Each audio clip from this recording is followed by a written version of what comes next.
Hello and welcome to another Monday Rewind here on Bounding into Comics. I'm joined by Society Reviews Jacob Smith, the king of Bounding Reviews, and we're here to talk about the Blade Marvel series getting delayed again. That's right, all over Yeah, again. all over again. So to kind of start off this whole conversation, let's go back to 2019. Remember 2019? Remember the world that we used to live in back during that time period? I Yeah. mean, gas was Sweet about innocent 2019. gas was about $2 a gallon. A loaf of bread was about 70 cents. You can fly from one part of the country to another for only $200. You didn't have to go get a vaccine passport in order to go to Comic-Con, and insurance rates were probably somewhere like 3%. So it was a lovely time that we had there. And this was the year that they announced that, hey, Marshall Ali, I keep butchering that guy's name. Like, don't expect me to I call pronounce him names correctly. Marshall Lee. Marshall Lee. We'll just call him martial law. That's we can find Martial somewhere law. in There we go. between. Martial law. Yes. Perfect. We'll find somewhere in between. But yeah, they announced that, hey, he's gonna be our new Blade. He's gonna be the next big superhero project that's gonna come out in theaters. You guys are gonna love it. And they announced that, hey, we're gonna set a date for this film to come out, and I believe it was the summer of 23. And it was like, yeah, all in on this one. And then I think every single piece of news about this film ever since has just been an absolute disaster. There's been talks about how the creative process of this film has just been a complete mess for the very jump. That even apparently Ali himself has threatened to leave the project a couple of times because he doesn't like the direction that they're going here. So we can kind of roll down everything that's going on here. But Marvel Studios is planning on delaying, rumored to be delaying this film for a fourth time. So this will be the fourth delay in this film. By the way, the last film that got delayed this many times in the Marvel MCU, you may remember a little film called The Marvels, and that film Mm. didn't exactly end very well for Disney. It ended up being their lowest drawing film ever Yep. in the entire MCU. So this is a film that we look at the original runtime here. I believe this was supposed to come out back in 2013. It got delayed. Obviously, they blamed COVID. There was a lot of excuses going on about why this film was delayed the way that it was. Then all of a sudden, the writer strikes hit. Then all of a sudden, you had, like I said, the star saying that this was bad. You had infighting with the producers. Apparently, Kevin Feige got literally upset about the progress this film was being made because he wasn't being told that this film was an absolute disaster, which kind of just shows you how kind of detached that Kevin Feige really is to these MCU projects, and he's not really keeping tabs of what's going on here. Like, he's just hiring people who think that, okay, I'll just let you run everything, and then you just show me the dailies, or maybe you just show me the final project, and we'll see what happens here. And here we are 5 years later. We're no closer to this film coming out here, and now the rumor is that this is going to be delayed again because its current release date, which is scheduled at the moment for the year 2025, which is Ooh. next summer, is the same day. No, is 2 weeks before James Gunn releases his Superman Legacy film that he's currently working on right now. And this is supposed to be DC's like biggest, I guess you could say, opening film with James Gunn, and pretty much their last ditch to save any comic book property that they have going on here. And the idea here is that if Disney is putting a lot of money into this, and since this has been delayed almost 5 years, I would have to assume that they've probably sunk anywhere to about $200 to $300 million in productions alone. That they really need this to be a hit to make back any money. And if they got that James Gunn Superman movie coming out 2 weeks after this film, if they don't make their money in the first couple of weeks, it's dead in the water, and they're going to end up eating about a $300 million loss. So with Fantastic Four, it's at the moment scheduled to come out in 2024. They said that it is possible that the Fantastic Four and Blade might end up switching out for that date, which means that they will move. Probably, we'll get to that in a second. But so essentially, that they're going to try to move that film to its November 2024 date, and this one can get suspended indefinitely, which means that it might not even be released in the MCU's Phase 6, which I believe that's the next one that we're on here right now. This could possibly be pushed back even further than it is right now. Now we're talking about 2026 Oh before we boy. ever see the light of day for this one. So now you're talking about a film that we've been hyping up here for 5 years, that you're probably still another 2 years away. And this guy's like 50 years old. You got to keep this in mind too. So he's already at that age where he might be kind of aging out of this role to begin with, right? I mean, how many future Blade movies do you think you're going to do with this guy? Like, you think Blade 3 is going to come out in like 2040 when he's like, or when he's on a walking cane and like, come on. So, Be the Whistler's age by then. yeah.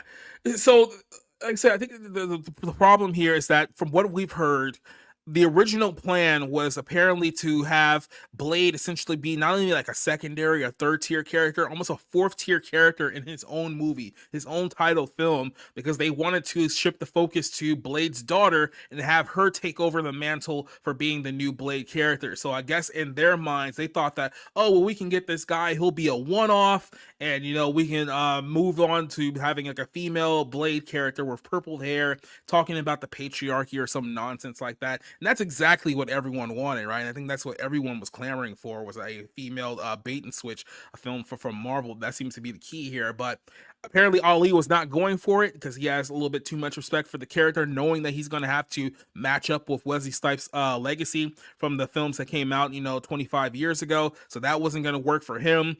As the course of this whole movie, we now have 6 screenwriters who have worked on this film, between the ones that originally started, the ones who have been brought in to quote unquote fix the script, and the ones who are in charge now. 6 screenwriters, 2 directors, about 3 producers, all for this film.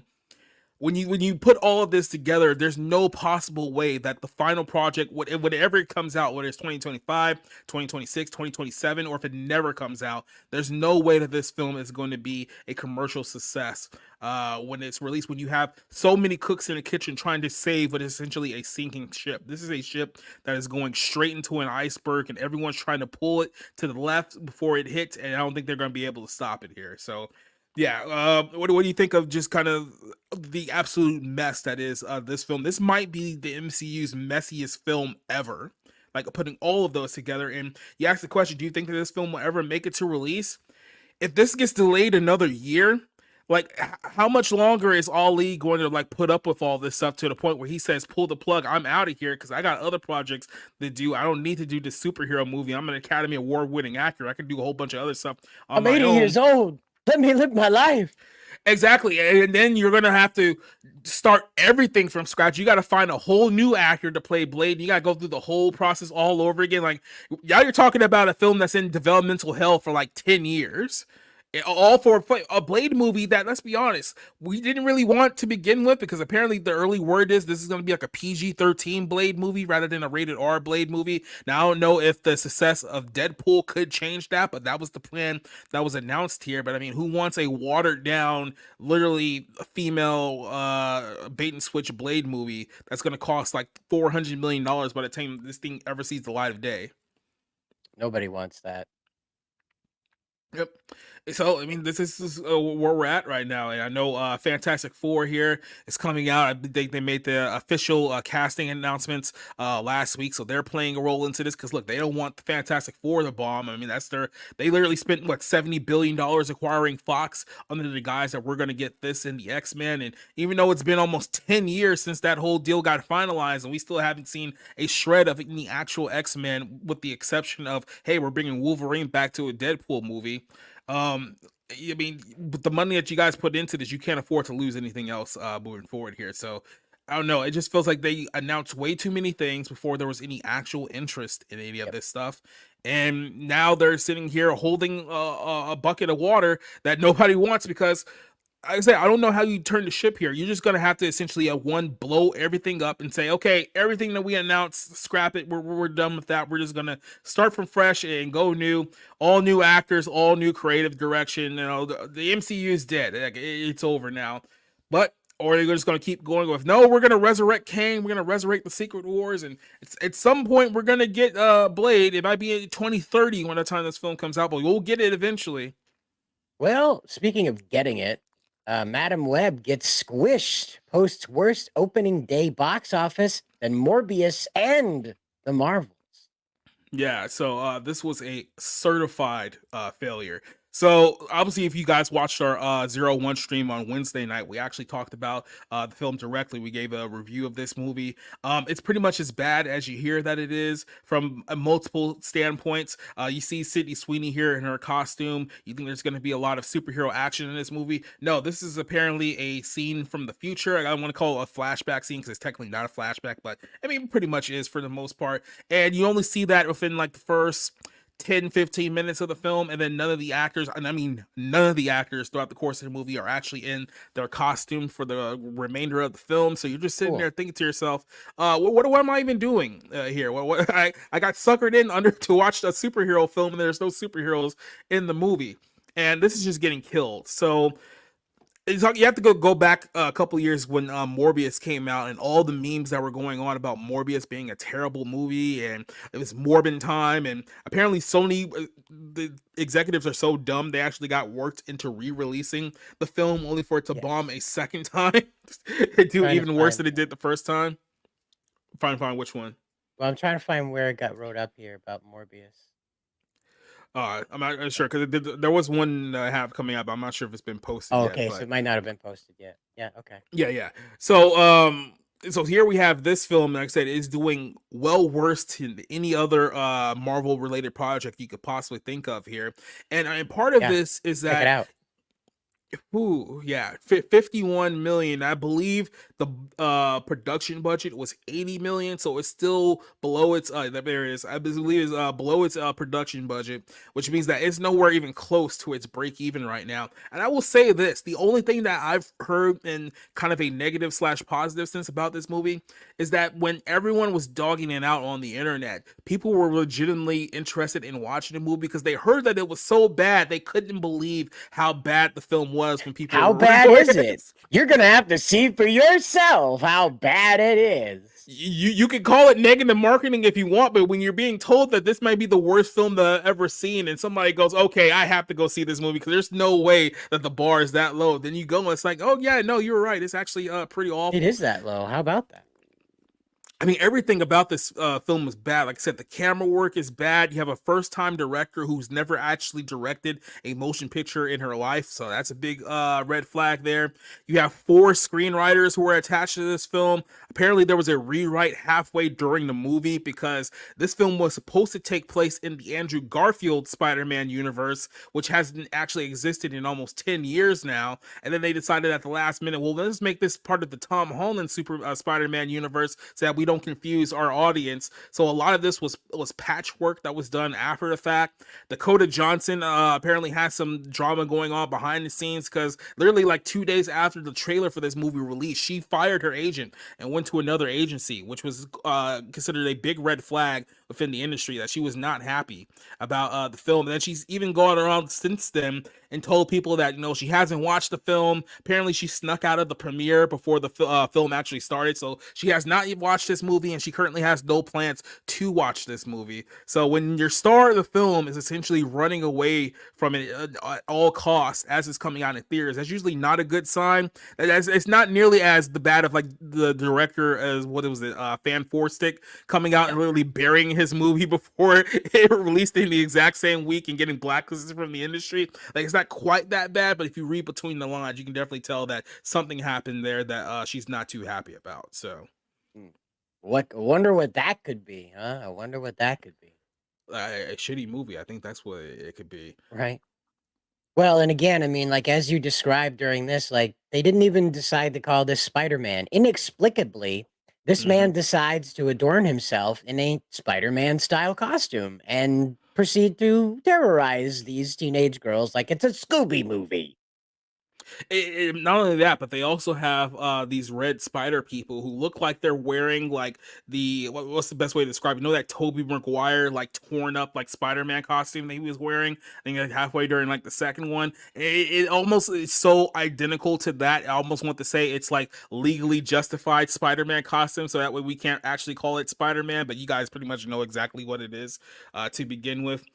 So they butchered it on that aspect. You had, like you said, you had a bunch of attractive actresses on in this film. I mean, everyone was talking about the red carpet photos of the premiere for this movie, but none of those girls look like this in the film because they're all supposed to be teenagers in the context of the movie. So they're all purposely dressed down. So if you're even going into this movie, think to yourself, well, at least the women are hot. I'll go see it because of that. It's like, you probably might stay home as far as that goes too, because you're not even going to get that either. So. Hollywood interslavement in industry.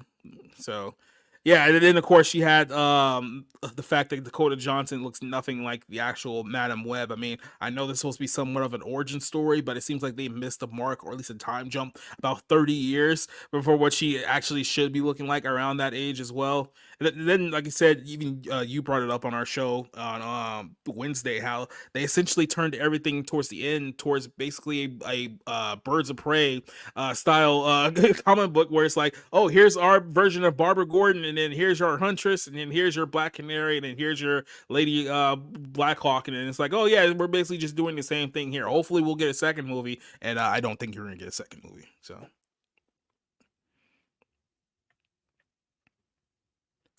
There we go. I was trying to figure out all weekend what to call this. So, do you like Webs of Prey? Webs of Prey. Oh, I'm pretty sure that there's this couple of sexual innuendos there that we can go to, but I pretty much we can Yeah, circle back. probably not because they're supposed to be teenagers in the story. So, but what Yeah. bothers me the most about this is that Madam Web is not supposed to be some type of central figure. She's Hmm. very much a supporting character to the Spider-Man storyline, and that she's supposed to facilitate Spider-Man's traversing of the multiverse and ultimately ending up on Battleworld.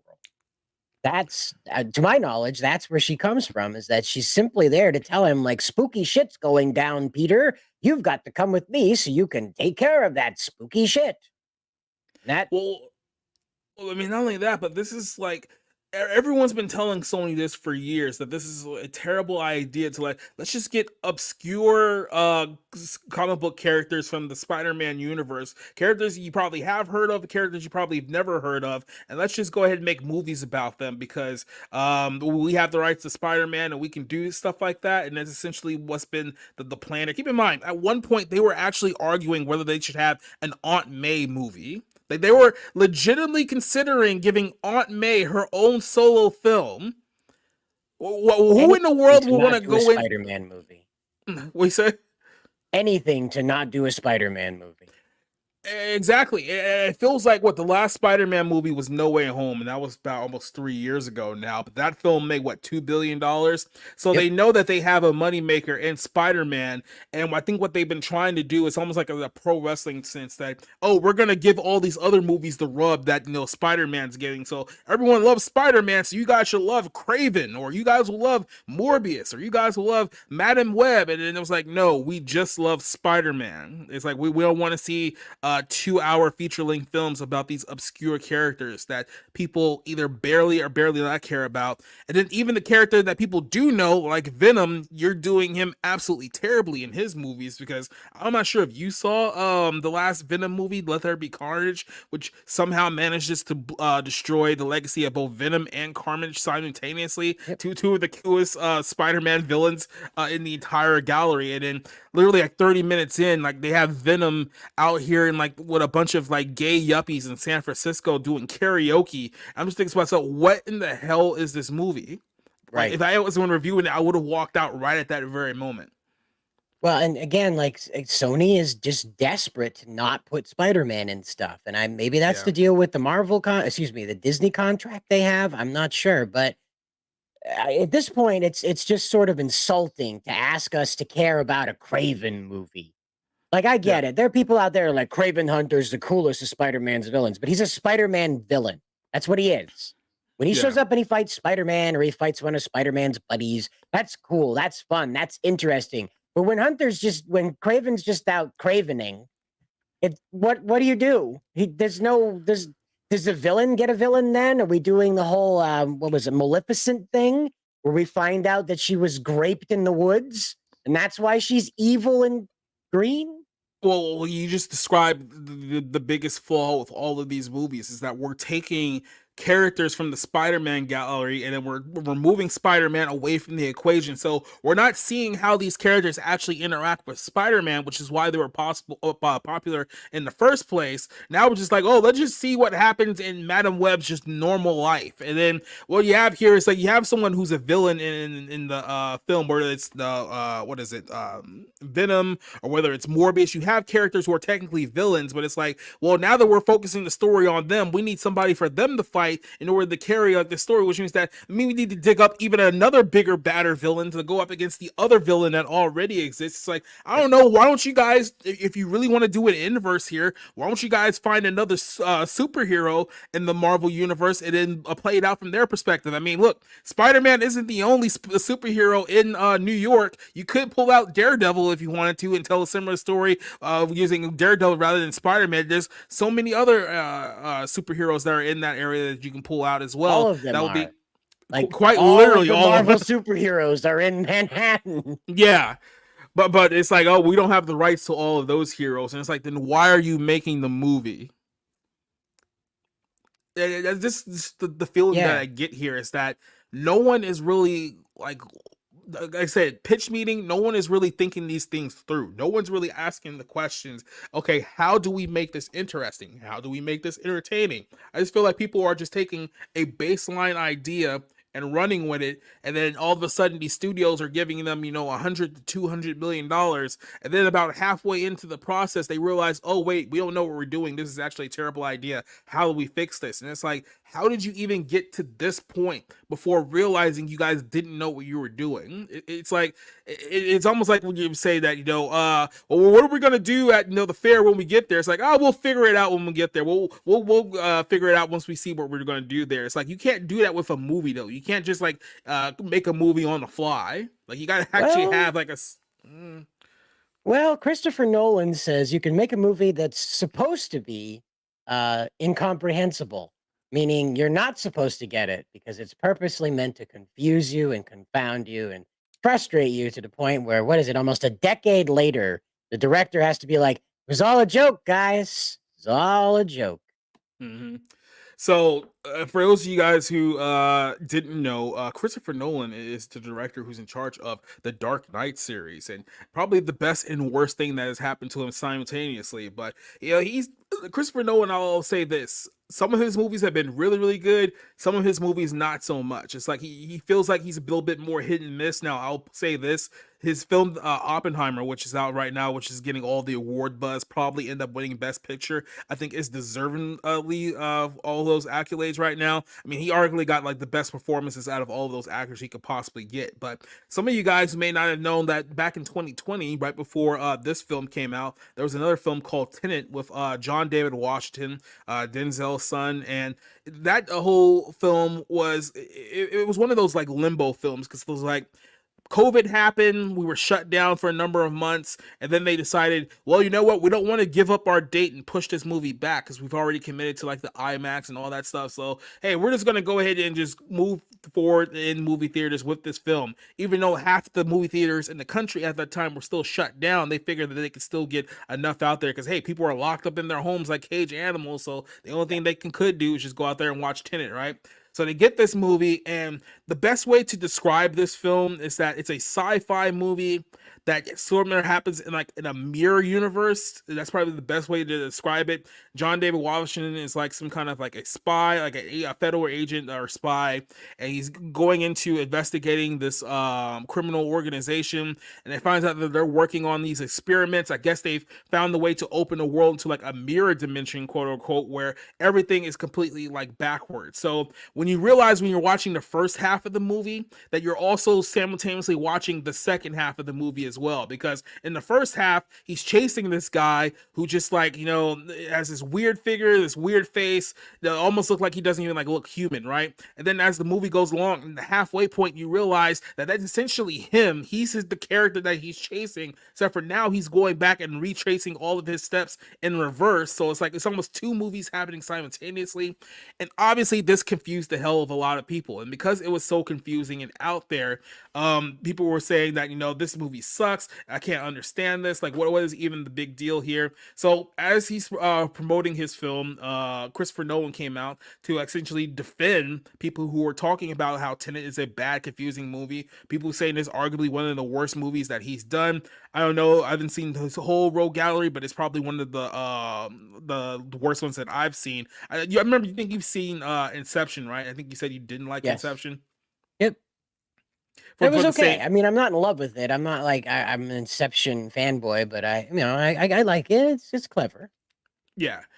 So Nolan did an interview with Stephen Colbert, which is kind of shocking that Stephen Colbert actually interviews people that doesn't involve anything with like Trump, because usually he just whines about Donald Trump and Republicans for his entire show. But he actually talked to Christopher Nolan, and Nolan tried to defend the criticism of his tweet by saying that the film was not meant to be fully understood by viewers. It's not meant to be understood. He said that you're not meant to understand everything in Tenet. It's not all comprehensible. It's a bit like asking me if I know what happens at the end of Inception. I have an idea. I said I have to have my idea of it in order to be a valid, productive ambiguity. But the point is ambiguity. So he's saying that, essentially the concept, what he's saying here is that it's supposed to be ambiguous. It's supposed to be kind of left up to the audience interpretation, kind of the same move that he pulled at the end of Dark Knight Rises, where you last scene that you've seen is Christian Bale's Batman having dinner with Catwoman, and you're trying to think to yourself, well, is this real? Is this like a flashback? Didn't he die in the explosion? It's like, you figure it out. Like, that's basically what Christopher Nolan likes to do with his films. He likes to throw you the hot potato and make you figure everything out, because apparently that's your job. But Nolan will later tell that, no, his Tenet experience, that the thing with Tenet, I think with all the films that I made, that it's one thing that's very much an experience of watching films. It's about watching spy movies in a way. It tried to build on that experience to take it to a very magnified and slightly crazy place. A lot of that, the sound and the music is a huge image. A big thing about this film too, I remember this when it came out, it's like the big hype was, oh, he's really going to take a 747 jumbo jet and crash it for real, so right now obviously it wasn't like gas explosion type crash, but he literally took a real 747 jet and crashed it into a simulated airplane tarmac, and that was the stunt that they did for real. So imagine the amount of money they spent on just that one stunt, and then the rest of the film was trash. Yeah, So the FAA was having a big problem with that. They did not want that at all, and that was a huge thing. I think President Trump had to authorize it or something. It got pretty high up in the government to allow that to happen. I remember that being a big story. oh yeah, it almost furthers in for that conspiracy theory that the CIA is in charge of a lot of Hollywood productions. But we'll talk about that one Well, another day.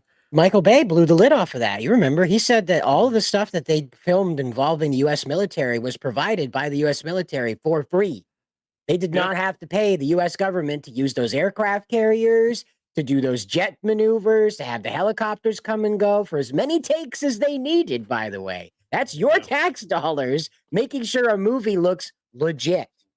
Well, I mean, it goes all the way back to the days of the First and Second World War. How else are we going to entice people to want to fight for the U.S. military? I don't know. We just could produce a whole lot of content, whether it's movies or television shows, that shows the U.S. military in a positive light, and people are going to sit there and think, "Oh yeah, that's what they really do. Okay, I want to be that person too." There was a movie we talked about a little while ago called Argyle. I'm sure if you remember that film as well, Yeah. when Henry Yep. Cavill.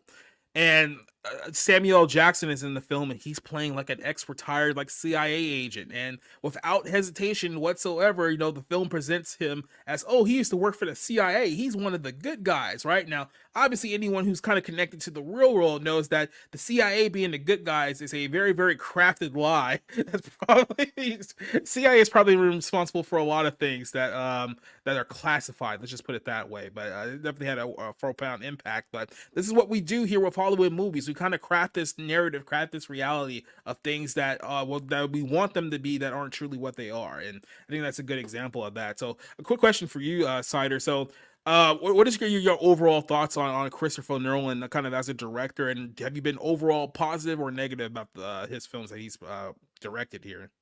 I've been pretty negative. I think the direction he took Batman was entirely unnecessary, but I come from the school. My first Batman was the '60s Batman, the Batman that parked his car out in front of the police station, headquarters in Gotham, got out of it, didn't even lock the door, walked to the front door and went into Commissioner Gordon's office to use the phone. Okay. So Hmm. this realistic Batman that's a swordsman and a ninja and all this other stuff. And Christopher Nolan's guy, he didn't do a lot of detective work either. Then Christopher Nolan came out with Interstellar, and I felt that Interstellar was like a fart huffing contest between him and Neil and deGrasse Tyson, that guy. Yeah. It really felt who could be more snooty about space. And then of course when Tenet came out, I was like, nah, Nolan's gone into the too smart for you territory, on into the I watch Rick and Morty for the smart stuff territory. Now, let me ask you this because I'm noticing a pattern here too. And I don't even disagree with this, but I've noticed that Christopher Nolan's best films that he's worked on have been films that are based on something, right? So it's based on Right. something that's already pre-established. So look at The Dark Knight. Obviously, we already know the Batman lore going into it. There was a film, I believe it was, God, it was a war movie that he did not too long ago, but it's based Dunkirk. on like Dunkirk. There you go. Thank you. I was thinking Beautiful of movie. I was thinking of 1917, but it's like I know that's a different director. But like I say, we're talking about World War One, World War Two era thing. So this is a specific time frame in history. So when he has something, even Oppenheimer, we're talking about World War Two times here. So Yeah. when he has Yeah. kind of something to go off of and builds off of that, I think he does a very very strong job with his films. I think the problem is that when he starts playing with his own devices, he tries to be a little too smart for audiences. So this is where you get things like Interstellar, Yeah. Inception. Like I said, Tenet is another one where he kind of tries to become creator, Christopher Nolan, rather than trying to craft things. I think that's a Storytelling. big part of the problem. And even here, he says that at one point that well, you're I said really the film of the filmmaker. It's the job of the filmmaker to try to be a little ahead of the audience, not too far ahead, not too far behind. But when you're behind the audience and the audience is understanding things before you explain them, the audience gets very frustrated in a very different way. Now, I can agree with that to an extent too, because I mean, I think there's a lot of films that we watch where the twist of the film is very, very obvious, like right away. So you're just sitting there for like an hour and 30 minutes waiting for what you've already knew was going to happen to eventually happen, right? But I think a part of a good mystery is to reveal just enough to keep the audience interested so that they're willing to figure out how this whole thing is going to end. Like you could throw little clues in there like every now and then, but people are still going to be like, okay, what's the deal with this? And well, where is this like leading? I think probably a good example of this, and this is kind of going way back here, but let's use Pokemon as an example. Remember the very first episode of Pokemon where like I said, it's the introduction of Ash and Pallet Town and all this stuff, and then they show a picture of Ho-Ho, right, like flying into the air. Now, this is a character that they didn't even release until 2 years after this episode came out, but they were already planting the seeds of what was to come, right? Right.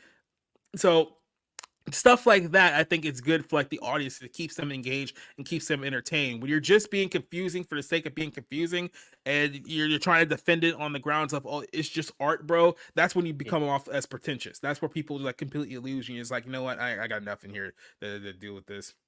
Well, JEC um says that Memento is his favorite Nolan movie. So I've heard a lot of people praise Memento. I gotta say it's not my thing, but I know a lot of people like truly like it. Like I said before, Oppenheimer, which I think is his best movie, I would have said Dunkirk was probably my favorite yeah. Nolan movie beforehand because that one's a really really good one. But like I said, it really just depends on the creative direction of the story that he's telling here. I think when he has something to kind of like craft and be like, okay, I can build off of this, then I think that's where he really excels. When you leave him to his own devices, that's where things kind of like go off the rails. So Yeah.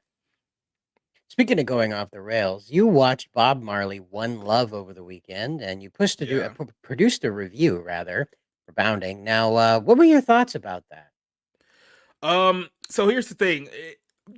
When I went in and I watched the movie, I'm sitting there and I'm like taking my notes and I'm doing my thing. I'm thinking to myself, you know what? This isn't a bad movie. Like this really isn't a bad movie. I think for more like normies who are just looking for something like entertaining to watch in movie theaters, you're gonna sit down, you're gonna watch the film, and you're gonna be pretty much you're gonna pretty much enjoy like what you see here.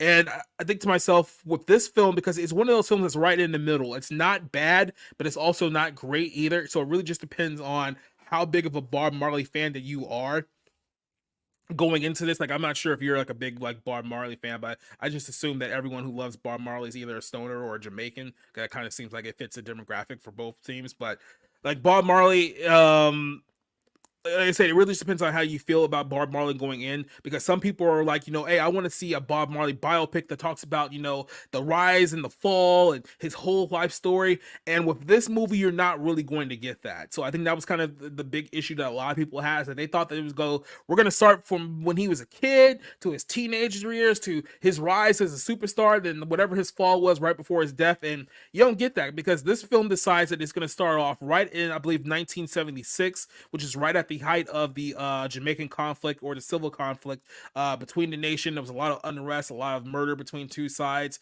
and whatnot. So it starts off with Bob Marley saying that, I want to perform a concert in Jamaica to bring peace, but his act of peace is viewed as an act of rebellion, because him just saying that we all need to get along is seeming to him, he's picking sides, right? So he's against us, he's not with us. And as a result of that, assassins come to where his band is practicing, and shoots a bunch of people, shoots his wife in the head. Now, because the guns that they were using were very, very bad guns, everyone survived, right? So even though they all got shot, they all survived. But that was like the moment, was like, oh wow, my people from my own country are trying to kill me. It's like, I didn't think that that they would do that for everything that I've done for them. So he's like, okay, wife and kid, you go to the United States, I'm gonna go to Europe, we're gonna do a big European tour, and we're gonna really try to blow this whole thing up, which it does, because he goes to London, he starts performing in these European countries. He becomes like a megastar, like overnight, like everybody loves him. But there's still that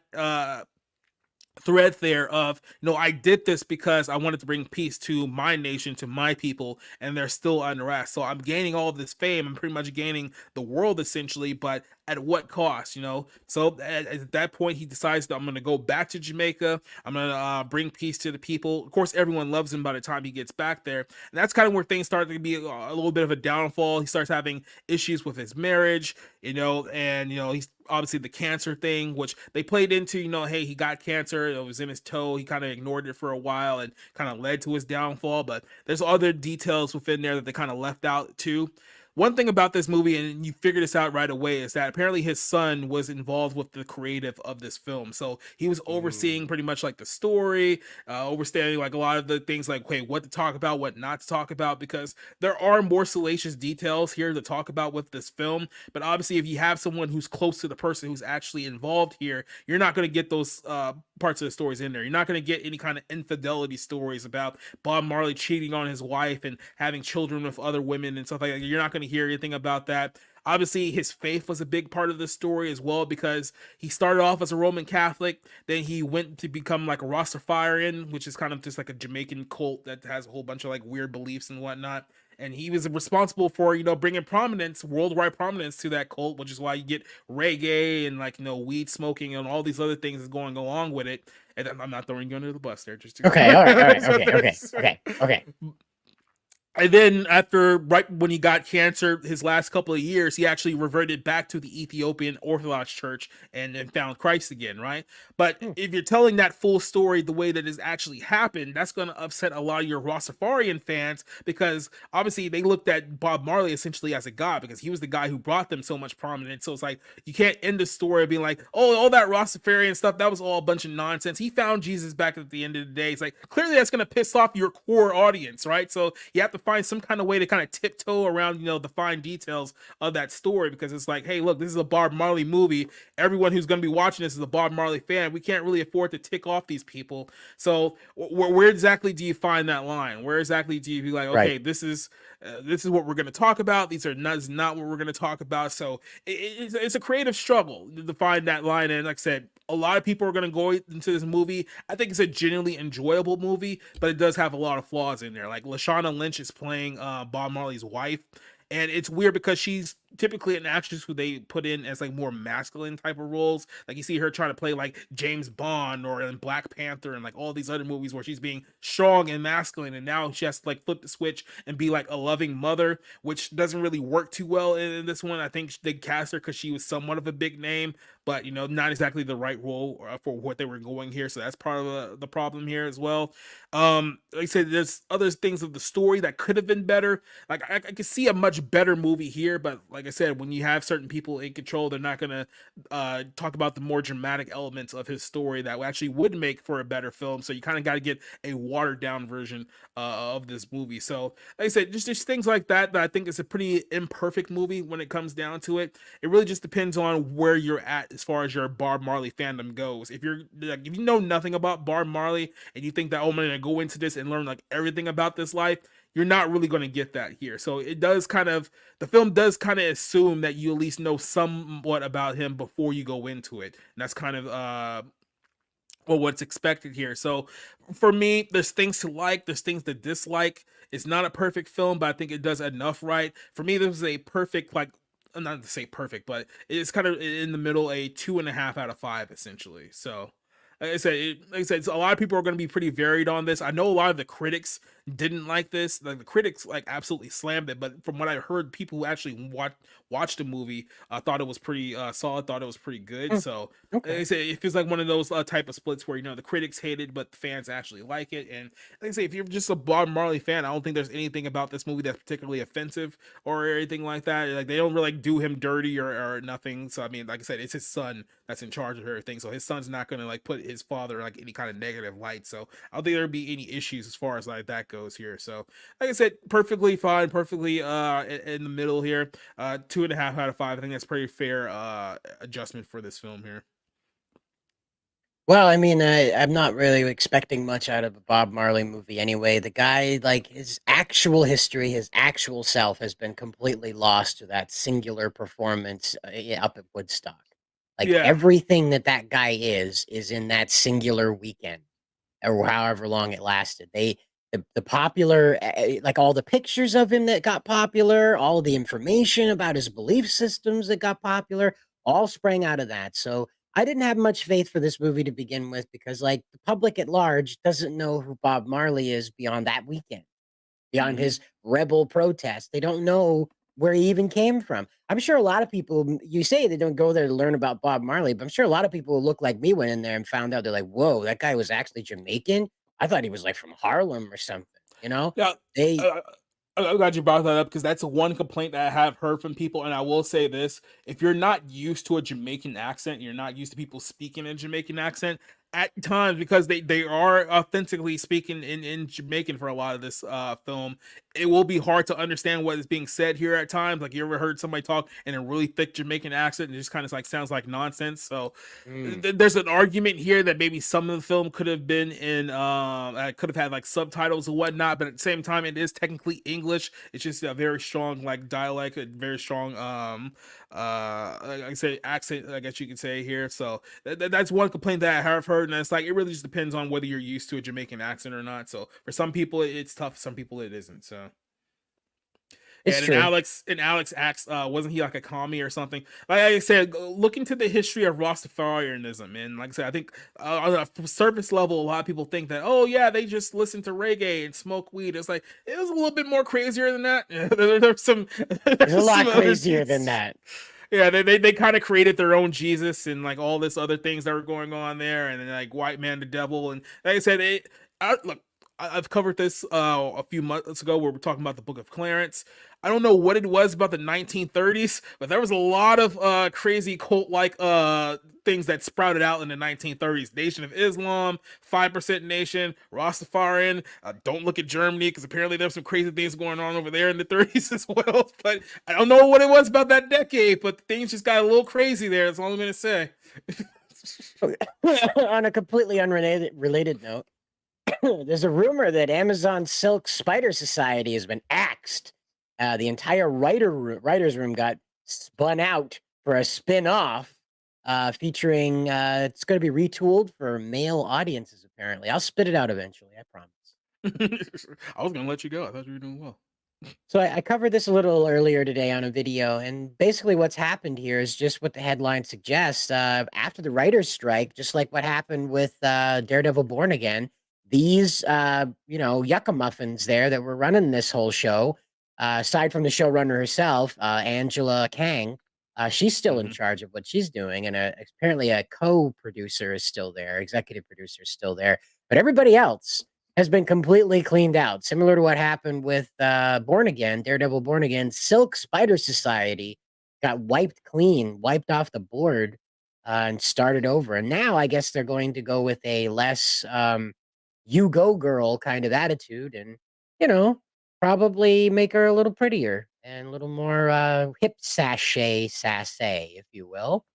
And we might get something tolerable, but I highly doubt it. It's a Marvel property, and for the last 20 years, those things have been pretty depressing, at least on a scale downhill. So Yeah, so obviously we've been talking about here in the show this idea that we're just gonna make characters that are in the Spider-Man universe but aren't Spider-Man and expect people to be excited for them. So right, the only reason why I feel like this was greenlit because it was like, oh, we can have an Asian girl Spider-Man, and I'm pretty sure you've noticed this too, especially with like Across the Spider-Verse and like all these like different Spider-Man movies. All we've done is essentially brought fan fiction like to life here. It was correct. like, oh, what's gonna happen if we have like a black woman Spider-Man or like an Asian girl Spider-Man or a Spider-Man who's in a wheelchair who actually is trans and all these other like weird things. And this is essentially what the film came out here is bad when people were reacting to news just found out. Yeah, exactly. It just goes on to show you here, but and with this film, I feel like okay that we can tackle Spider Woman in Asian communities. We can prop up a whole bunch of Asian culture here in America, and that will be the theme here. And I think they started to see that okay, that trend is not working anymore. Like that whole we're just gonna cast a person of color and talk about their culture and make some kind of like basic storyline revolving this character and expect any kind of success out of that. It ain't working. We've seen this being tried all over the MCU. Obviously, Madam Web just flopped pretty hard. They thought that they were gonna get a whole bunch of play from that one because hey, it's a bunch of women being Spider Women, even though they're not in costume, not actually having spider powers whatsoever. But Webs of prey. webs of play or weaves of prey. I think for this one, we call her weaves of prey. Japanese didn't do anything to deserve that. Oh, I guess. But no, like I said, this is they know that okay, the tide is turning here. So what we can do, since we're still early in this development, is that we can either keep going and keep moving on with something that has already been proven time and time again is not working and the fan base is actively essentially revolting against it. Or we can, you know what, before we go any further with this, let's just go ahead and clean slate, get a whole new side of writers. Now, the fact that they still have the showrunner in here kind of worries me because if you're going to fire all the writers and get a whole new writing team, why would you keep the same showrunner then? Because, I mean, it feels like you're just kind of throwing some people under the bus without pointing out, well, this is the reason why they call you a showrunner because you're the one that's in charge of this whole product. If they're not happy with what the direction was, why are they still keeping you? So that part is a little bit concerning to me. And then, of course, when you hear that, oh, we're going to make this more towards a male audience. When I read that, what I thought is that, okay, look, these superhero movies that are just aimed at women that think that, oh, because it's a woman in the title, women are going to appeal to this. I think Sony may have just realized that, yeah, that actually doesn't work. I think Miss Marvel would have been successful if that was the case. Black Widow would have been successful if that was the case. The Marvels would have been successful if that was the case. All these female-led movies have not turned out very well. The last Wonder Woman was a disaster. So I don't know. Why don't we make a female character and actually make her centric to that old 18 to 34 male demographic that used to be our bread and butter in this industry where we had like the most put out like ever. But now all of a sudden we've forsaken that because no, we don't want to portray to the male gaze anymore. So it's like, no, what? Let's go back to the male gaze. Let's try the male gaze again. I think we made a lot of money with the male gaze. Maybe we'll just try to do that again and see how that works out. So I don't know. I mean, are they going to get a new actress as well too? Or are they going to get like an attractive like was she like Chinese? I think she's either Chinese or Korean, right? Like one of those two. The character She's Silk, I believe, is supposed to be Chinese. Chinese. Okay, well, I mean, you can pull some like hot Chinese actress, even if you got to find one from the mainland itself, and have her be the lead character of this. I'm pretty sure they'll still put butts in seats. Funny how the It is writer's funny. strike did not help the writers to keep their jobs. Yeah, it was almost as if they only cared about their own jobs; they didn't care about their fellow men. Exactly. You know, and speaking of caring about your job and yeah, that part. Um, the Halo sucks, dude. Halo sucks. Like out loud sucks. Mhm. I haven't watched both seasons of it. I have caught a lot of clips of it because I refuse to pay money for these streaming services that hate me. Okay, I'm sorry. Yeah. I'm not gonna play their game. So I catch clips of this and Well, stuff like that. And to be fair, I don't think Amazon hates you as much as everyone else does. So I mean, they hate you a little bit, but not as much. Oh, yeah, you're right. Well, I don't know. I'm this color, so I'm pretty sure Hmm. I'm person non Like grata. But they'll throw a rock at your head, but like afterwards they'll come over and be like, "Oh, you okay, buddy? I didn't mean to hit you that here's a hard." It's like, Band-Aid. It's on sale, yeah. 4.99. Yeah. But this is the thing with Halo is that like I'm not a Halo junkie. I did not grow up like playing Halo wall to wall. Friends of Yeah. mine love to get together and play Halo. I was the guy they like to hunt down. Okay, so you know, I was just the guy that I made the hunt interesting. Okay, I'm not a Yeah. Halo junkie, but I respect this franchise. Halo introduced a lot of people to the first person shooter. It's not a new concept. A lot of video games before it, even the NES had first person shooters. Okay. It's not a new concept. But what Halo did is it turned it into something that like teenage boys could get drunk on energy drinks playing all the live long day. And it did. Boy, howdy did it. Now, the trouble with the television adaptation is that it's probably the most laziest attempt at this adaptation you could possibly imagine. One of the things that really annoys me, I would say, chiefly annoys me about the Halo series is the fact that Pablo Schreiber takes his helmet off all the damn time. It's like a Judge Dredd rule. The video games constantly show us no Judge Dredd, excuse me, no Master Chief. We are not even in the final scene of Halo 4 when he's finally removed out of his armor, the shadow casted from the machinery above him leaves most of his face. Like it's only his jawline that we see before the scene ends.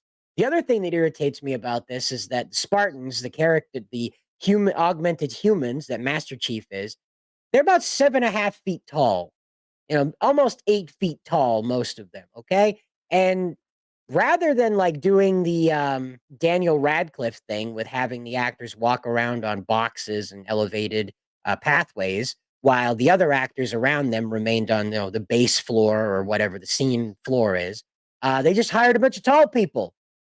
And what the problem is that you can't hire a lot of 7 foot tall women. They don't make them that tall. It's pretty rare you find a 7 foot tall guy, Hmm. and let alone Yeah, it's a actors stretch. that are that tall. And then they And would, yeah, yeah, I'm saying they would call that a stretch. right. And so Master Cheeks, right? Now I'm just gonna scroll down to the infamous sex scene that they rammed into this series. Now, okay, Mackie, whatever her name is, I think it's McKee. That's what it was in the game. But McKee, look at this. She's a Spartan like him. They are augmented humans together. And he's a whole McKee taller than McKee. I hate this. I hate this because it's lazy. There's no reason for this. You take a look at Chief. He is massive. He's like McKeeing this full-grown admiral, okay, in the game. He's 7 feet tall, and they can't do that in live action without just hiring tall guys like Pablo Schreiber and having him walk around short people. That's the best that they have. So really, it just looks like Dorothy and the Tin Man walking around with the Lollipop Gang. They just got automatic space rifles most of the time. And again, like I don't know if you played the game or not, but there's not a lot of sex in Halo. Not a Yeah, lot of sex. this is what I was about to say too. It's like you can always tell that this is an angle from people who were never fans of this franchise to begin with, because people who are legitimate fans of Halo were never at any point thinking to themselves, it'd be great if we added in a scene where Master Chief bangs another person. And that'd be great. I've always wanted that Halo sex scene that that the Xbox game has surprised me for so many. Like no one thinks like this outside of weirdos who were never involved with the franchise, who somehow squeaked their way in like a festering infection, and now all of a sudden it's like, hey, what if we did this? And then they wonder why people are upset by this, because people who actually are fans of this franchise, people who actually do respect this franchise, is like, this is not what it is at all. Stop coming in here with your weirdo crap and perverting everything. And that, again, like that's really what the problem is with Master Chief. Halsey, the woman who created the Spartan program that kidnapped these children. By the way, if you don't know the story of Halo, Master Chief, his name is John, and he was taken from his family because he had like a superior DNA structure that could withstand augmentation, and so Halsey kidnapped him, and he was replaced with a clone that was programmed to die, and that clone died. So his identity was erased from the world. Now he was part of like so many others, and so many others died during the experimentation. So she became to be like a mother figure, particularly for Chief. In the games, they don't run up against this so hard. Halsey basically is an insane woman that did everything like Dr. Mengele she could think of to these children to turn them into hulking murder machines built for space war. Yeah. But in the show, they're like, hey, wouldn't it be neat if he had an Oedipus Rex complex? Wouldn't that be neat if Master Chief just looked at his torturer, the woman that cut him up in his prepubescent years, and put all this neat stuff that turned him into a giant murder machine space war monster? Wouldn't it be neat if he wanted to bang her? No, This is that this would is not be why neat.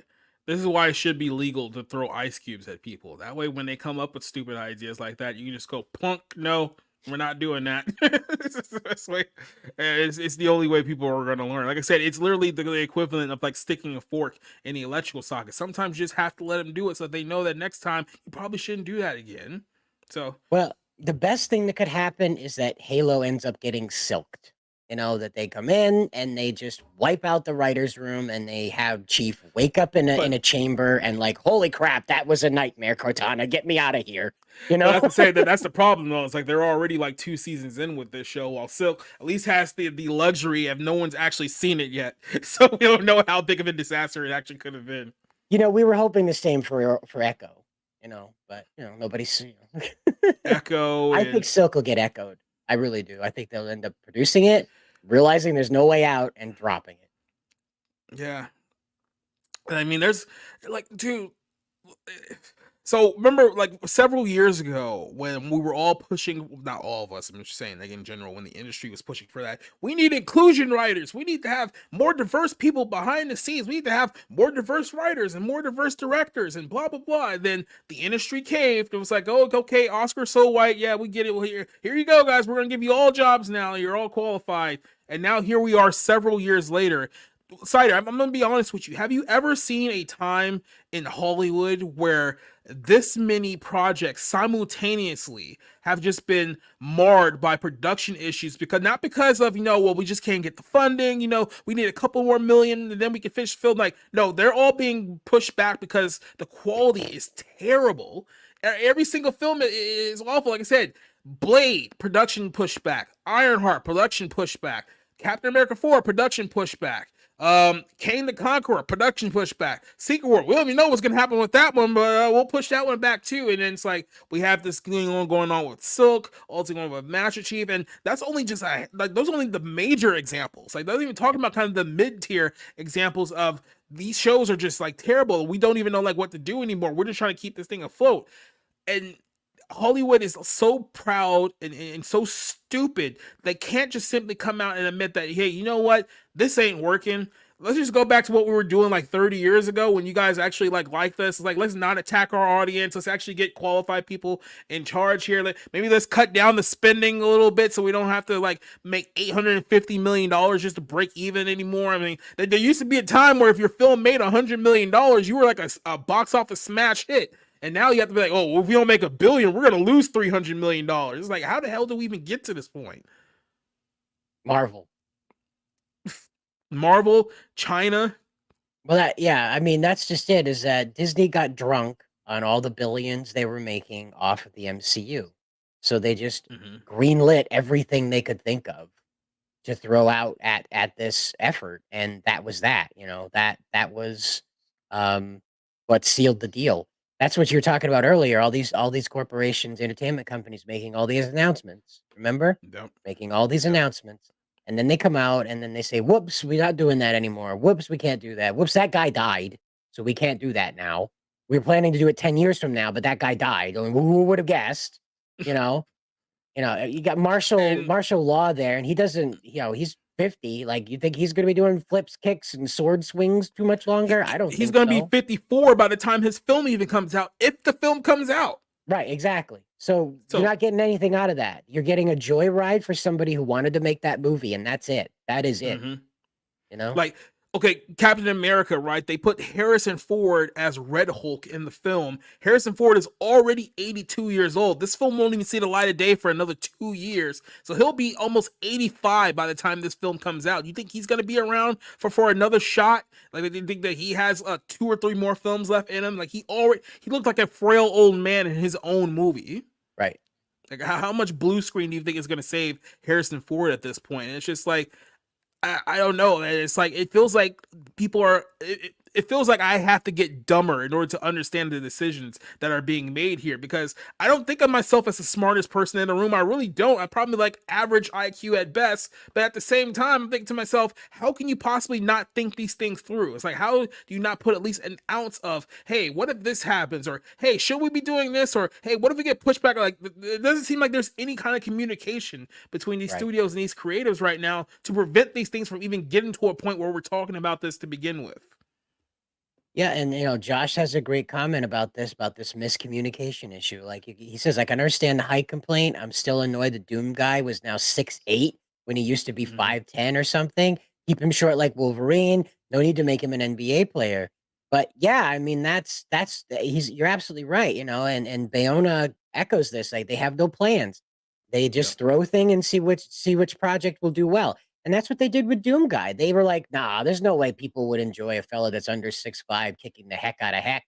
Nobody would enjoy that, Yeah. and that again, like who are we trying to entertain here? What kind of accuracy are we going for? We have to have a black voice actor playing black cartoon characters, or else we're racist, right? But If we it's a can't have a female lead, five. it has to be a female director. Right, it has to be a female director, and then the 5'10" guy gets jacked up to 6'8". Okay, Yep. never mind. I guess we're not doing that part anymore. Whoops. It's like, did anyone in the meeting bring up any of these issues? Like, did you fire that person who brought up the issue? Or are you going to give that guy his job back because he was right the entire time? Or we're just going to Right. pretend like he didn't say it to begin with? Oh, well. But that brings us to the end of the show. So we thank you very much for tuning in for the Monday Rewind. Feel free to check out 01 on Wednesday here at Bounding Into Comics. But first, Jacob has a show right after this.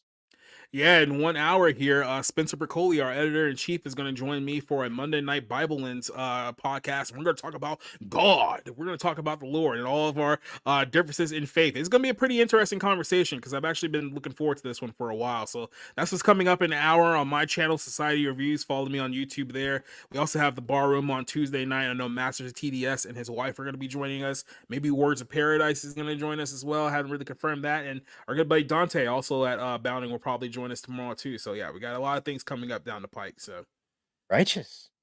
there we Well, go. and like I said, you can catch the Hold on, 01. hold on. Oh, you're not done yet. He's not done. Time out. No. I'm done. I want to ask you, what are you working on, my friend? Oh, I just do videos here at Bounding, Mhm. and I do the 01 stream. And Well, we'll eventually. don't forget to put yourself over. I mean, you're not just the producer of the show. You're the co-host too. So it's like, go tell everyone everything you got. You got a YouTube channel. You got some videos up there. Yeah, I'm at Cider Hype. Mm-hmm.